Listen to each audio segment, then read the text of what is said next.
উনি সফরে বেরিয়েছেন হাদিস কালেকশনের জন্য। প্রচন্ড শীতের রাত, উনি মাগরিবের নামাজ, এশারের নামাজ পড়ে একটা মসজিদে শুয়ে পড়লেন, আর শুয়ে শুয়ে হাদিস পড়তেছেন। কি পড়তেছেন? কথা বলেন। আর মনে মনে ভাবলেন রাতটা মসজিদে কাটায় দিই, ফজরের নামাজ পড়ে আবার বেরোবো। কিন্তু দারোয়ান এসে বলে মসজিদে থাকতে পারবেন না, ওঠেন। দারোয়ান আছে না, কথা কন। আহমদ ইবনে হাম্বল বললেন আমি শুধু রাতটা থাকতে চাই, আমি তো ফজরেরও মুসল্লি, ফজর নামাজ পড়বো তো এই মসজিদে, আমার থাকতে দাও। দারোয়ান তো দেয় না, কেনা মসজিদে থাকার জায়গা না, যান মিয়া। উনি যে আহমদ ইবনে হাম্বল এটা চিনে নাই, থাকতে দেয়। কি করবে এখন? উনি কাঁথা গুছিয়ে হাদিসের কিতাব নিয়ে কাঁধের মধ্যে ব্যাগ নিয়ে মসজিদ থেকে বেরোয় গেলেন। কি আর করবেন, প্রচন্ড শীত, আর কাঁপতেছেন, বুড়ো মানুষ।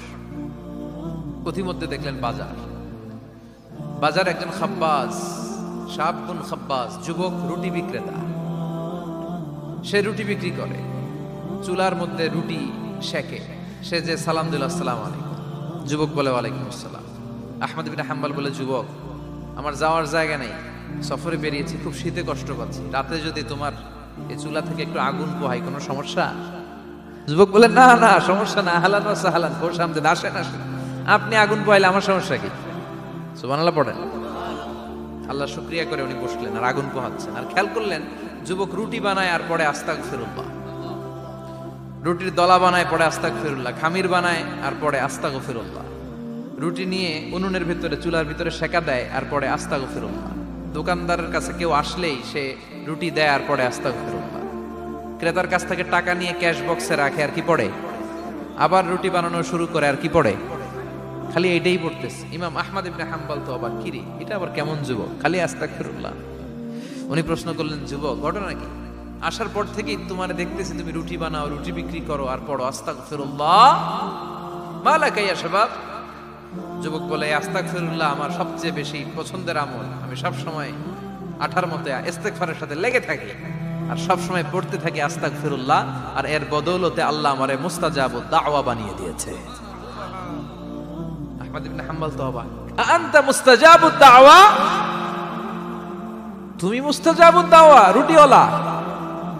আমি এত বছর হাদিস পড়াই, আমিও তো মুস্তাজাবুদ দাওয়া না, আর তুমি রুটি বেচো বাজারে, তুমি মুস্তাজাবুদ দাওয়া, তুমি দোয়া করলে সব কবুল হয়ে যায়। যুবক বলে না আনা মুস্তাজাবুদ দাওয়া, আমি আমার জীবনে যত দোয়া করেছি কবুল করে নিয়েছে কে? সব দোয়া কবুল করে নিয়েছে আল্লাহ, একটা দোয়া ছাড়া। কয়টা? আহমদ ইবনে হাম্বলের কৌতূহল, কিউরিসিটি আরো বেড়ে গেল। কি? সব দোয়া কবুল হয়েছে একটা দোয়া ছাড়া। মাযালিকা দোয়া ইয়া শাব, কি সেই দোয়া? যুবক এবার বলতে শুরু করলো আমার জীবনে যে দোয়াটা আল্লাহ কবুল করে নাই সেটা হচ্ছে আমি আল্লাহর কাছে অনেক চেয়েছি, অনেক দোয়া করেছি যে আল্লাহ শুনেছি এই জামানার সবচেয়ে বড় মুহাদ্দিস, তার নাম নাকি ইমাম আহমদ ইবনে হাম্বল। আল্লাহ তোমার কাছে আমার চাওয়া আমি যেন এই ইমাম আহমদ ইবনে হাম্বলরে দেখে মরতে পারি, আমি যেন ইমাম আহমদ ইবনে হাম্বলের হাতে হাত রেখে মুসাফা করতে পারি আর তার কপালে একটা চুমু এঁকে দিতে পারি। আহমদ ইবনে হাম্বল আবেগপ্রবণ হয়ে গেলেন, চোখের পানি ছেড়ে দিলেন, বললেন যুবক তোমার এই দোয়াটাও কবুল হয়ে গিয়েছে। আহমদ ইবনে হাম্বলের দেখা সাক্ষাৎ পাওয়ার জন্য আহমদ ইবনে হাম্বলের বাড়িতে তোমার যাওয়ার দরকার নাই, আহমদ ইবনে হাম্বল তোমার দরবারে ছুটে এসেছে। আনা আহমদ ইবনে হাম্বল মুহাদ্দিসুদ দাহর, আমি নিজেই আহমদ ইবনে হাম্বল। যুবক চোখের পানি ছেড়ে দেয়, আহমদ ইবনে হাম্বল চোখের পানি ছেড়ে দেয়। যুবক চিৎকার মেরে ইমাম আহমদ ইবনে হাম্বলকে জড়িয়ে ধরে, হাতে হাত রেখে মুসাফা করে, কপালের মধ্যে চুমু খায় আর আল্লাহর শুকরিয়া করে বলে ও ইমাম আসলে এই দোয়াটাও আল্লাহ আজকে কবুল করে নিল। বিশ্বাস হয় সবসময় ইস্তেগফার করলে আপনার দোয়াগুলোর এইভাবে কবুল করে নিবে কে? এই পাঁচটা জিনিস পাবেন সবসময় যদি ইস্তেগফারের সাথে লেগে থাকেন। রাজি আছেন তো? এজন্য বিশ্বনবী সব সময় নামাজে সালাম ফিরানোর পরে পড়তেন আস্তাগফিরুল্লাহ। কি পড়তেন? 3 বার পড়তেন আস্তাগফিরুল্লাহ, আস্তাগফিরুল্লাহ, আস্তাগফিরুল্লাহ। পড়তে রাজি আছেন? ইস্তেগফারের অনেকগুলো আলফাজ আছে, সবচেয়ে ছোট ইস্তেগফার হচ্ছে এটা আস্তাগফিরুল্লাহ, আস্তাগফিরুল্লাহ। আরো আছে আস্তাগফিরুল্লাহ আল্লাযী লা ইলাহা ইল্লা হুয়াল হাইয়ুল কাইয়্যুম আতুবু ইলাইহি। বিশ্বনবী বলেন এই ইস্তেগফারটা যদি কেউ পড়ে, আত-তাওয়াল্লি মিন ইয়াউমিজ যাহাফ, যুদ্ধের ময়দান থেকে পালিয়ে আসা কবিরা গুনাহ। কি গুনাহ? কাফেরদের সাথে যুদ্ধ, আমি তাগড়া যুবক, তলোয়ার নিয়ে নেমেছি, আমার দেহের এক ফোঁটা রক্ত থাকা পর্যন্ত আমি যুদ্ধ চালিয়ে যাব, আমি ফিরে আসতে পারবো না, আইনটা কার? ফিরে আসলে কবিরা গুনাহ। বিশ্বনবী বলেন যুদ্ধের ময়দান থেকে ফিরে এসেছে এরকম কবিরা গুনাহ অবলম্বনকারীও যদি আস্তাগফিরুল্লাহ আল্লাযী লা ইলাহা ইল্লা হুয়াল হাইয়ুল কাইয়্যুম ওয়া আতুবু ইলাইহি পড়ে, ওই কবিরা গুনাহকারীকেও ক্ষমা করে দিবে কে? পড়তে রাজি আছেন তো? আবার সাইয়েদনা আবু বকর বললেন, ইয়া রাসূলুল্লাহ আল্লিমনি দুআআন আদউ বিহি ফি সালাতি, এমন দোয়া আপনি আমারে শিক্ষা দেন যে এই দোয়াটা আমি নামাজে পড়তে পারি।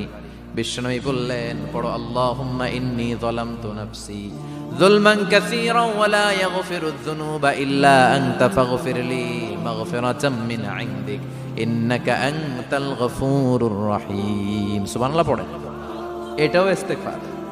আমরা এটার বলে দোয়া মাসুরা, সালাম ফেরানোর আগে পড়ি না? যেখানেই ক্ষমা চাওয়ার কথা আছে ওইটারই কি বলে? ইস্তেগফার। আল্লাহুম্মা ইন্নী যালামতু নাফসি, আল্লাহ জুলুম করেছি, যুলমান কাসীরা, অনেক জুলুম, ওয়ালা ইয়াগফিরুয যুনুবা ইল্লা আনতা, তুমি ছাড়া এই গুনাহ ক্ষমা করার তো কেউ নাই, ফাগফিরলি মাগফিরাতাম মিন ইনদিক, তোমার দয়ায় আমারে ক্ষমা করে দাও, ইন্নাকা আনতাল গফুরুর রহিম, তুমি হলা ক্ষমাশীল। ঠিক কি না? এটাও ইস্তেগফার, এটাও পড়বেন। আর এই সব ইস্তেগফারের শ্রেষ্ঠ ইস্তেগফারের নাম সাইয়্যিদুল ইস্তেগফার। যত ইস্তেগফার হতে পারে এর মধ্যে সবচেয়ে শ্রেষ্ঠতম ইস্তেগফার নাম কি? কথা কন।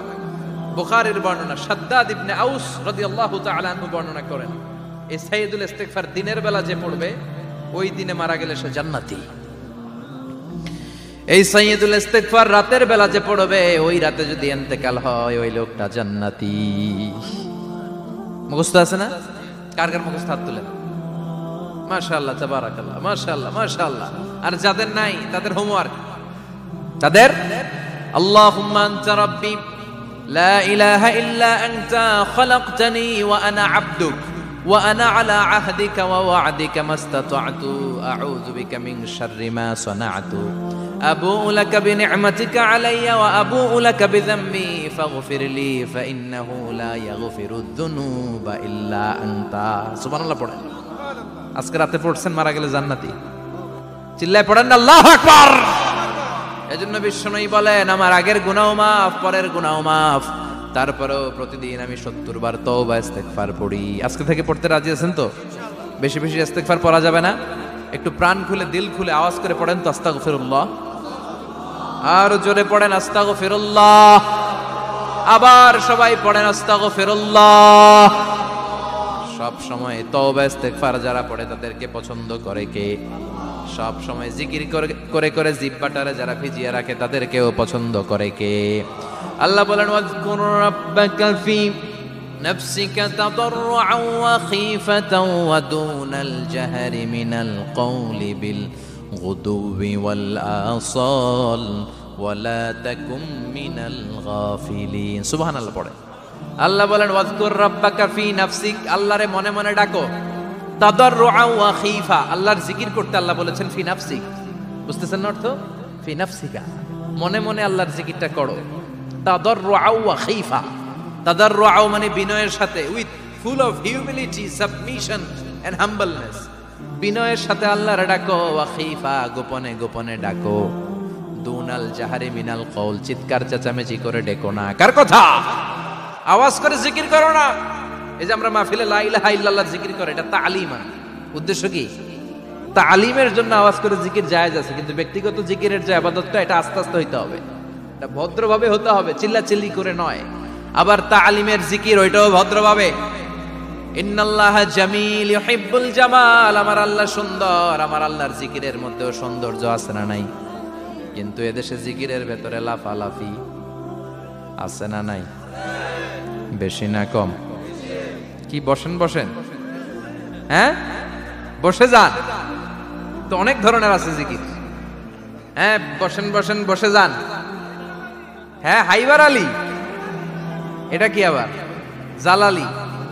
তো এই যে ইন্নাল্লাহা জামিল ইউহিব্বুল জামাল, আমার আল্লাহ সুন্দর, আমার আল্লাহর জিকিরের মধ্যেও সৌন্দর্য আছে না নাই? তালিমের উদ্দেশ্যে সবাই মিলে জিকির করা যায়, কিন্তু চিল্লাফাল্লা করা যাবে না, লাফালাফি করা যাবে না, মাথা ডানে বায়ে ঝোলানো যাবে না, ঠিক কি না? কিন্তু লাফালাফির জিকির আছে না নাই?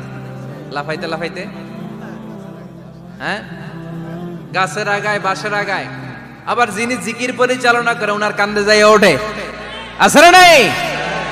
বিশ্বনবী সাহাবীদের নিয়ে জিকির করছেন, সাহাবারা লাফাতে লাফাতে খেজুর গাছের আগায়, হাদিসে আছে না এটা? বিশ্বনবী সাহাবাদেরকে নিয়ে জিকির করছেন, লাফাতে লাফাতে আবু বকর বিশ্বনবীর কান্দের উপরে, আছে হাদিসে আছে। এটা জিকির নয়। কি সুন্দর দেখেন, ইসলাম বোঝা কত সহজ। ওয়াযকুর রাব্বাকা ফি নাফসিকা তাদাররুআ ওয়া খাইফা, গোপনে জিকির করো, ভদ্রতার সাথে বিনয়ের সাথে জিকির করো। ওয়ালা তাকুম মিনাল গাফিলিন দুনাল জাহারি মিনাল কওল, চিৎকার চেঁচামেচি করে জিকির করো না। যারা চিকফাল দিয়ে হই হই হই হই করে, আছে না? হই হই হই হই হই হইয়ের ভিতরে আল্লাহর নাম আছে, হ্যাঁ? এই যে হুই হাই হুই হাই এই স্টাইলের যে জিকির, এটার ভিতরে আমার আল্লাহর নাম আছে? আল্লাহর নাম যদি না থাকে ওইটা জিকির হবে? কথা বলেন। বিষ্ণু বললেন, খবরদার, চিৎকার চেঁচামেচি করে লাফালাফি করে যারা জিকির করে এরা মনে করে আল্লাহ কানে শোনে না। কথা বলেন। আপনি গোপনেও আল্লাহর ডাকলে আপনার ডাকে সাড়া দিবে কে? এজন্য রাব্বুল আলামিন বলেন, ফাযকুরুনি আযকুরকুম ওয়াশকুরুলি ওয়ালা তাকফুরুন। বান্দা আমার জিকির তোমরা করো, আমিও তোমাদের জিকির করব, ঠিক কি না? আমরা যদি আল্লাহর জিকির করি, আমাদের জিকির করে কে? সুবহানাল্লাহ কইবেন না? আমরা আল্লাহর জিকির করে, আল্লাহ নাকি আমাদের জিকির করে, যেন তেন কথা এটা। আবার হাদিসে কুদসিতে আল্লাহ বললেন, ফাইন যাকারানি ফি নাফসি যাকারতুহু ফি নাফসি। আমার বান্দা যদি একা একা আমার জিকির করে, আমি আমার বান্দার একা একা স্মরণ করি। ওয়া ইন যাকারানি ফি মালাইন যাকারতুহু ফি মালাইন খায়রিম মিনহু। এরকম মহা সম্মেলন করে যদি কেউ আমি আল্লাহর জিকির করে, আমি এর চেয়েও বড় মহা সম্মেলন ফেরেশতাদেরকে নিয়ে করে আমার বান্দারে স্মরণ করি। ওয়া ইন তাকাররাবা ইলাইয়া শিবরান তাকাররাবতু ইলাইহি যিরাআন। আমার বান্দা যদি আমার দিকে এক বিঘত আসতে চায়, আমি আমার বান্দার দিকে এক হাত এগিয়ে যাই। আমার বান্দা যদি আমার দিকে এক হাত আসতে চায়, আমি আমার বান্দার দিকে দুই হাত যাই। ওয়া ইন আতানি ইয়ামশি আতাইতুহু হারওয়ালা। আমার বান্দা যদি আমার দিকে হেঁটে হেঁটে আসতে চায়, আমি আমার বান্দার দিকে দৌড়ে দৌড়ে যাই। সুবহানাল্লাহ পড়ে। এজন্য বিশ্বনবী বলেন, লা ইয়াজালু লিসানুকা রাতবাম মিন যিকরিল্লাহ। আল্লাহর জিকির দিয়ে জিহ্বাটারে ভিজিয়ে রাখবা। কার কথা? চিল্লায় বলেন, কার কথা? সবসময় আল্লাহর জিকির করতে রাজি আছেন তো? সবচেয়ে শ্রেষ্ঠ জিকির বিশ্বনবী বললেন, আফদালু যিকরি লা ইলাহা লা ইলাহা লা ইলাহা ইল্লাল্লাহু মুহাম্মাদুর রাসূলুল্লাহ সাল্লাল্লাহু। সবচাইতে শ্রেষ্ঠ জিকির লা ইলাহা। এর চেয়ে শ্রেষ্ঠ জিকির আছে? কথা বলেন। বিশ্বনবী বললেন, মান ক্বালা লা ইলাহা ইল্লাল্লাহ সিদকান মিন কলবিহি। একনিষ্ঠতার সাথে অন্তর থেকে কেউ যদি জীবনে একবার বলে লা ইলাহা ইল্লাল্লাহ, দাখালাল জান্নাহ। তার যদি পাপ থাকে, অন্যায় থাকে, ওই পাপ আর অন্যায়ের শাস্তিগুলার পরে কোনো না কোনো দিন আমার ওই বান্দা জান্নাতে ঢুকবে। একবার যদি খালিসান মিন কলবিহি সে পড়ে লা ইলাহা ইল্লাল্লাহ, তার জন্য জান্নাতকে অবধারিত করে দিয়েছে কে? আবার এটার নাম আল্লাহ দিয়েছে কালিমায়ে। কথা বলেন। দরাবাল্লাহু মাসালান কালিমাতান তাইয়িবাতান কাশাজারাতিন তাইয়িবাতিন আসলুহা সাবিতুন ওয়া ফারউহা ফিস সামা। সুবহানাল্লাহ। পবিত্র বাণী এটা কালিমায়ে তাইয়িবা। আবু সাঈদ আল খুদরি থেকে বর্ণিত, মুস্তাদরেকে হাকিম আর সহিহ ইবনে হিব্বানে এসেছে। বিশ্বনবী বলেন, মুসা আলাইহিস সালাম আল্লাহর একবার প্রশ্ন করলেন, ইয়া রাব আল্লিমনি দুআআন আদউ বিহি। আপনি আমার এমন একটা জিকির শিক্ষা দেন যে এই জিকির দিয়ে আমি শুধু আপনার জিকির করব, কেউ এই জিকির করতে পারবে না। এই জিকির জানবো শুধু আমি, আর জানবেন। কথা কোন? প্রশ্ন করছে কে? হ্যাঁ, কাকে করেছে?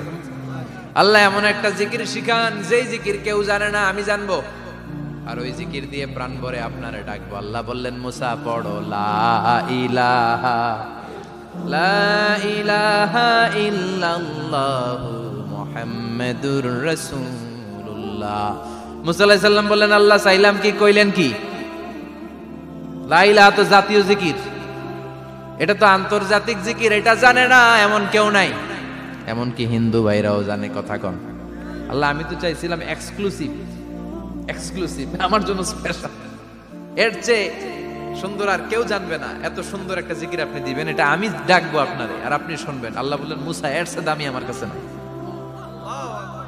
লাউ তাদউ লা ইলাহা ইল্লাল্লাহ ফি কাফা, লা ইলাহা রে যদি মুসা এক পাল্লায় রেখে দাও, ওয়াস সামাওয়াতু সাবউ ওয়াল আরদিন, সাত আকাশ সাত জমিন যদি আরেক পাল্লায় রেখে দাও, লা ইলাহা এক পাল্লায়, সাত আকাশ সাত জমিন আরেক পাল্লায় ওজন যদি দাও, লা রাজাহাত কাফাতু লা ইলাহা ইল্লাল্লাহ, মুসা দেখবা মুহূর্তের মধ্যে লা ইলাহা ইল্লাল্লাহর পাল্লা ভারী হয়ে গেছে। সাত আকাশ সাত জমিন এক পাল্লায়, শুধু লা ইলাহা ইল্লাল্লাহ আরেক পাল্লায়, মুহূর্তে লা ইলাহার পাল্লাটারে ভারী করে দিবে কে? এটা বিপ্লবী বাণী। আমরা এটার ভিক্ষার মধ্যে লাগাইছি। এখন ভিক্ষা করার সময় লা ইলাহা আছে না নাই? একটা টাকা দিয়া যান, আমি গরিব ইনসান আরো সমান, একটা টাকা দিয়া যান, আমি গরিব ইনসান, আছে না নাই? জুমার নামাজের সময় ভিক্ষা করে, একটা টাকা দিয়া যান, আর লা ইলাহার জিকির লগে, আছে না নাই? এটা আমরা ভিক্ষার জিকির বানাইছি, এটা তো বিপ্লবী বাণী। এই বাণীর পক্ষে যারা, তারা ন্যায় আর সত্যের পক্ষে চিল্লায় বলেন ঠিক কিনা? এই বাণীতে যারা বিশ্বাস করে, তারা এক আল্লাহর সামনে মাথা নত করে দেয়। গোটা পৃথিবীর কোন শক্তির সামনে ওই মাথা নত হয় না, ঠিক কিনা? এই লা ইলাহা যারা আমরা মানি, আল্লাহ ছাড়া কারো সামনে মাথা নত করব? কোন শক্তি আমাদের মাথা নত করাতে পারে? এই কালেমার আন্দোলন যারা করে, তারা আল্লাহ ছাড়া পৃথিবীর কাউরে ভয় পায় না। আর তারা চায় কালেমার পতাকা পৃথিবীর মধ্যে যেন পথ করে উড়ে, ঠিক কিনা? বাংলার জমিনে কালেমার পতাকা উড়ুক, আমরা চাই কি চাই না? কোনো একদিন এ দেশের আকাশে কালিমার পতাকা উড়বে, সেদিন সবাই খোদাই বিধান পে দুঃখ বেদনা ভুলবে। কোনো একদিন এ দেশের আকাশে কালিমার পতাকা উড়বে, সেদিন সবাই খোদাই বিধান পে দুঃখ বেদনা ভুলবে। চিৎকার করে বলেন ঠিক কিনা? এই কালেমার সমাজ যদি হয়, ওই সমাজে কেউ লাঞ্ছিত হবে না, ওই সমাজে কোনো নারী নিগৃহীতা হবে না, ওই সমাজের কোনো কাজের মেয়েরা ধর্ষিত হবে না, ওই সমাজে দুর্নীতি থাকবে না, ঘুষ থাকবে না, চাঁদাবাজি থাকবে না, টেন্ডারবাজি থাকবে না। সমাজটারে শান্তি দিয়ে সমৃদ্ধ করে দিবে কে? এজন্য সব সময় জিকির করতে হবে একজনের, চিল্লায় বলেন তিনি কে? শ্রেষ্ঠ জিকির হচ্ছে লা ইলাহা। করতে রাজি আছেন? সব সময় জিকিরটা করতে রাজি আছেন? Every night and every day, every night and every day, never forget to say la ilaha illallah, never forget to say la ilaha illallah. পড়েন, every night and every day, every night and every day, never forget to say la ilaha illallah, never forget to say la ilaha illallah, never forget to say la ilaha illallah. When you're walking down the street, use your time and repeat, and say in every heartbeat la ilaha illallah. When you're walking down the street, Use your time and repeat and say in every heartbeat, La ilaha illallah. Every night and every day, every night and every day, never forget to say La ilaha illallah. Chilla bolan, take it out.